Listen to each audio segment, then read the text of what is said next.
বারুইপুরে একটা 11 বছরের বাচ্চা মেয়েকে ধর্ষণ করলো কারা? আরএসএস এর লোকরা। 4জন লোক আরএসএস এর একটা বাচ্চা মেয়েকে, 11 বছরের বাচ্চা মেয়ে, তাকে পর্যন্ত ছাড়লো না, ধর্ষণ করে বেঁধে বস্তায় পুরে পুকুরে ফেলে দিয়েছিল। আর পুলিশ সেই ধর্ষণকারীদের ছাড়িয়ে আনলো। কেন? কারণ তারা আরএসএস এর লোক। বাহ! মানে বিজেপির রাজত্বে যদি বিজেপির লোকরা সরাসরি কোনো এরকম ধর্ষণের মতো ঘটনায় যুক্ত থাকে, তাহলে বিজেপি সরকার কোনো বিচার করবে না, উল্টে তাদের ছাড়িয়ে আনবার। এখন এই অভয়ের মা কোথায়? আর এখন বিচার হবে না?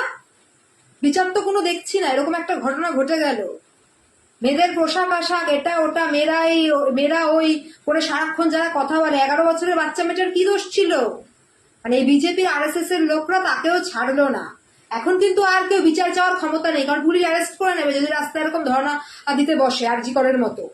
আর অভয়ের মাও এখন চুপ থাকবে, তার বিচারও হয়নি। আর এইসব আরো যেগুলোতে সরাসরি বিজেপির আরএসএস এর লোকজন জড়িত, এগুলোরও আর বিচার হবে না।